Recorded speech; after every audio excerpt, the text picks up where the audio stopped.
Hi Scorpios! How are my lovely water signs doing? My deep transformative water sign. I hope well.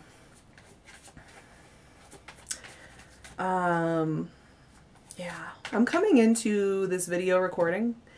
I'm just going to give you a little heads up because I think you guys will get it. Really fragile. I actually had a really deep conversation with a Scorpio that I had been with for 4 years. Shout out if you're watching this. On the day of the solar eclipse. And it was really deep. And in general, that eclipse left me feeling very like a snake that has shed an old skin. Part of what's gotten me through that, you guys, has been wearing Tiffany's jewelry from Pink LUNE. This particular piece with the amethyst quartz and aquamarine has been crucial for me. Really powerful, as well as these amethyst earrings. But check her out. She's giving you guys 15% off. I'm leaving all of her info in the description box. Seriously, powerfully beautiful jewelry. Handmade. She is the one making it. She's amazing.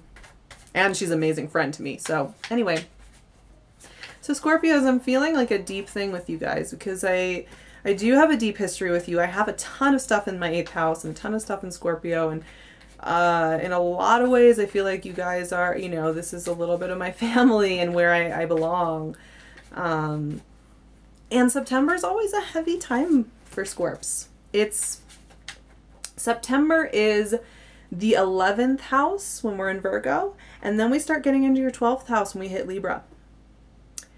So this is the culmination period. The next couple of months, September, early October, these are months of transformative energy. And they often dredge up a lot of energy, especially for somebody deeply feeling as Scorpio. It is a time of really digging deep. 12th house stuff is no joke. 11th house is about the collective, and it's about your friendships and your relationships to the whole. And your 12th house is your house of secrets and fantasy. And then I always have a note. I always do. And the note that just came to me today, and honestly, I'm surprised by it. It has to do with walls. It says, let's dig deep. Let's dig deep. What old dreams or beliefs are affecting your relationships? You know, I think some of you have been struggling with this, with some old beliefs, some old ways of seeing what relationship means. Actually, we're starting out with a couple of 2s here, right out of the gate. Two 2s.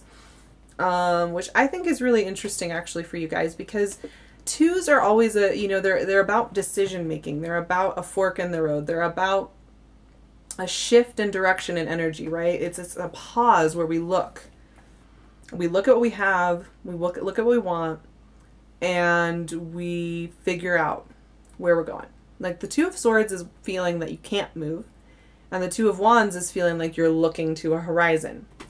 And with this eclipse,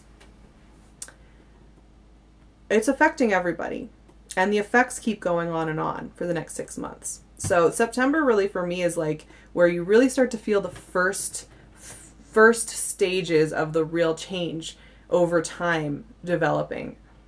And why I'm getting this feeling like you're going to be noticing some walls. First of all, your planet Pluto is in retrograde until the end of the month. And that means you are going to be feeling some of this house cleaning stuff, which in general is a theme because Virgo is a house cleaning card. It's a preparatory energy for the next season of life. And it's a very good time to take stock.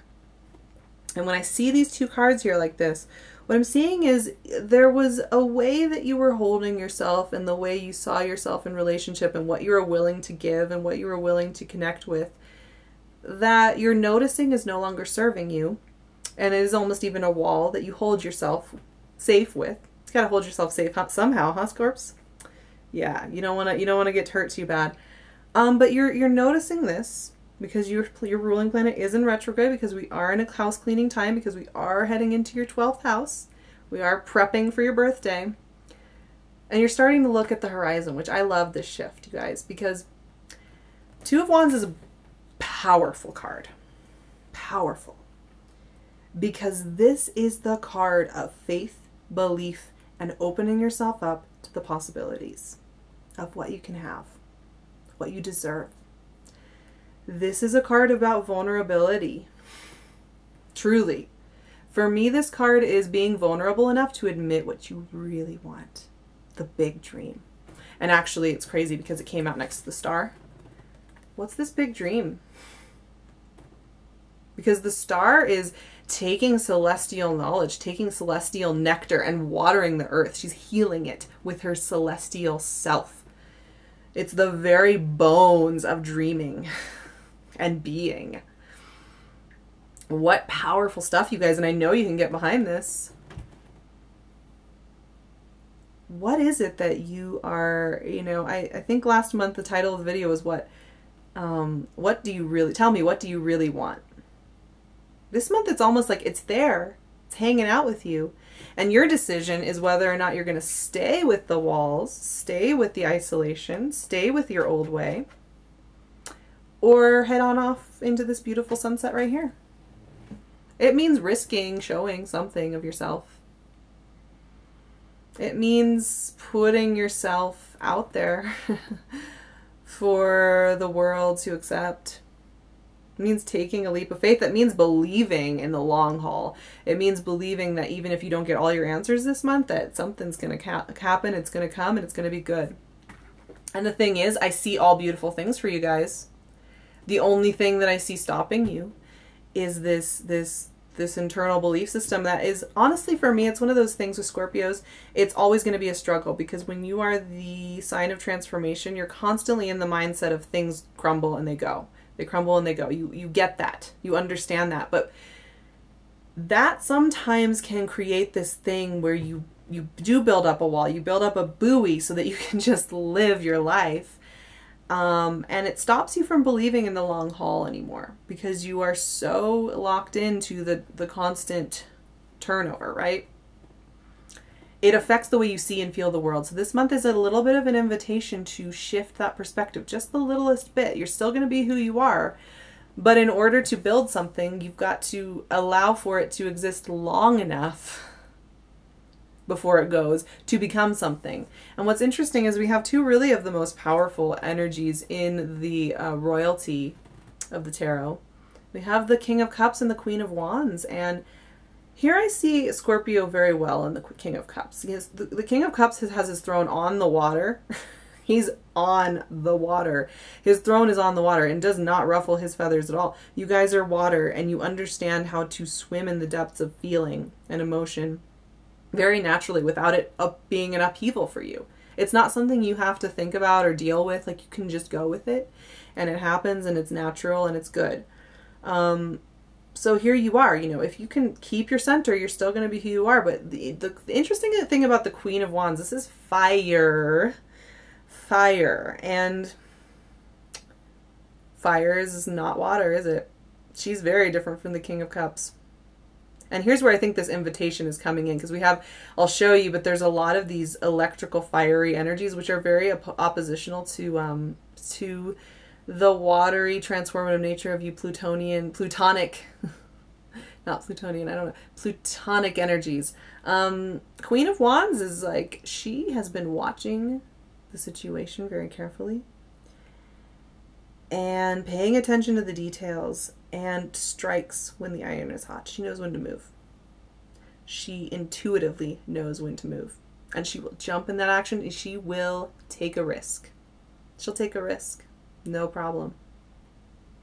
She's ready. And there is this invitation for you to switch out of your natural watery way into this fire. Now, for some of you, maybe you're having a lot of fiery people in your life. You might have a fiery lover.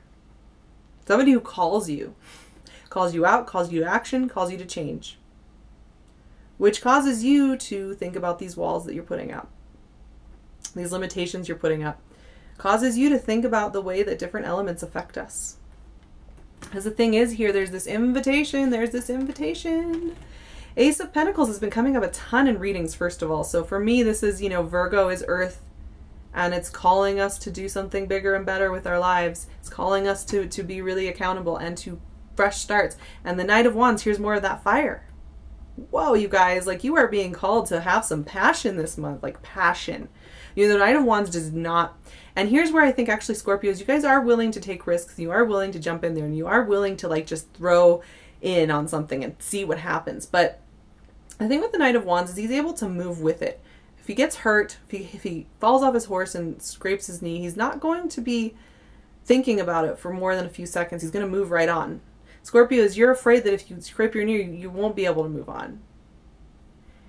And that if you take a risk and if you just follow this Ace of Pentacles into the sunset and see what happens and race along with it and don't have any of your armor on, you're gonna fall off your horse. You're gonna like fucking snap your leg off. And then you're worried that, and then you start thinking about how if you don't have your leg, then how is that going to work? That can't be a positive thing. And there's no way that you can trust that. So you better just go back to where this was. You better just hide back in that nice, safe, scaly space where nothing can get you. Nobody can see you. Nobody can see your wounds. Nobody can see your fears. Nobody can judge you for anything that you've been doing.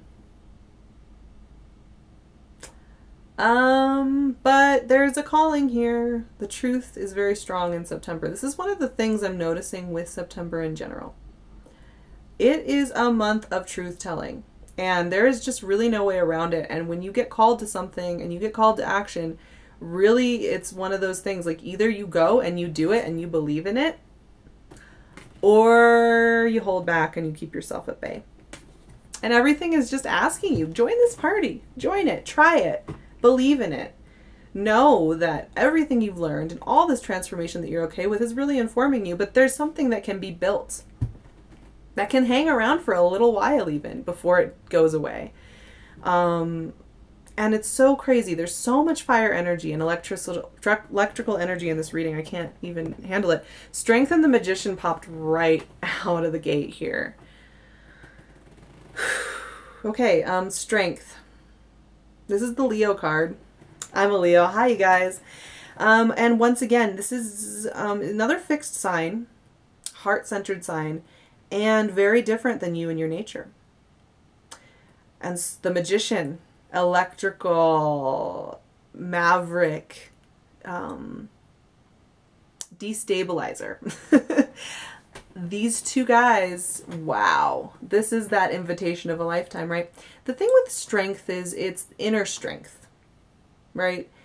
The Strength card not only is about Leo, it's bigger than that. Thematically much bigger than that is the understanding that having control, that practicing patience and softness and control with your internal process, instead of knee-jerk reacting, instead of pulling up that wall or having a fit of temper or feeling hurt and then pushing people away like in a reactive moment, the Strength card is asking you to pause first.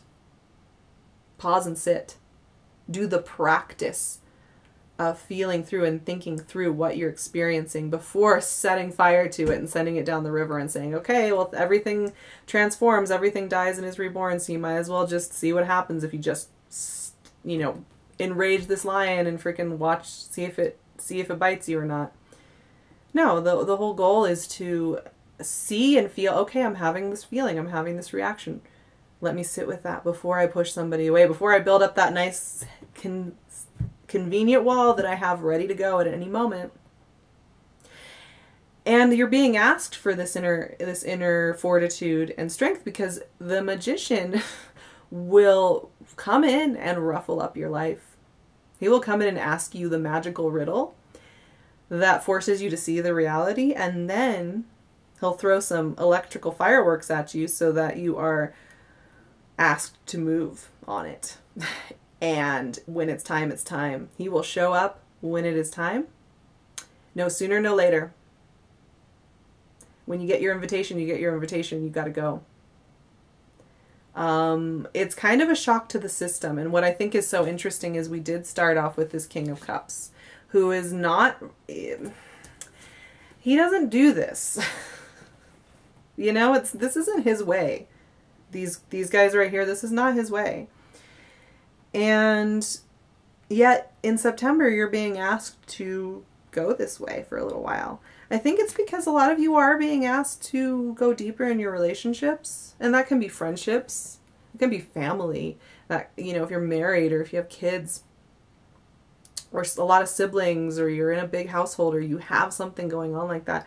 It can be that. It can be new romance. But you're being asked to take things to a much more enlivening, fiery, electrical place that is a little bit scary for you, because it means believing that you might have a shot at keeping something going for a while. And it means that somebody might really see you in your fullness. This is a very relationship-oriented reading, and it's interesting because we are starting with your 11th house, which is about the collective, the friendship groups around you, and your relationships to others. And I do think that this eclipse affected you pretty deeply. I mean, it was in Leo, which is your 10th house of your reputation in the world, how you present yourself on the surface. But weirdly, what I'm feeling with the repercussions of that energy is that rather than it really re-infusing that part of your life, it's infusing the internal process. And that's partially because of how the planetary alignments are going with Pluto retro for you. It just opened. I mean, it's been retro since April, but because it's kind of finishing up and concluding and moving forward at the end of the month, it's leaving you kind of open to what's next. And that's going to be a vulnerable place for you guys. Heads up. Heads up. But it's all positive. It's all supportive. Like, that's the thing. I mean, you're going to be wanting to look for threats when really you're just being invited.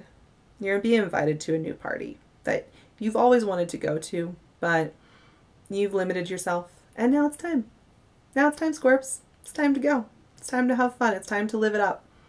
It's time to know that, you know, whatever doors were closed here, yeah, maybe it was bittersweet to say goodbye to an old way, but it's okay to set your sights on this brand new, beautiful, mystical, magical horizon full of characters, man. Characters.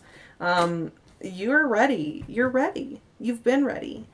And that's kind of been the theme this year for you, is that the spotlight gets put on you and the energy gets put on you and people want to be around you, and you've had a tentative relationship with that, and you've gone back and forth a few times with whether or not you liked that or not.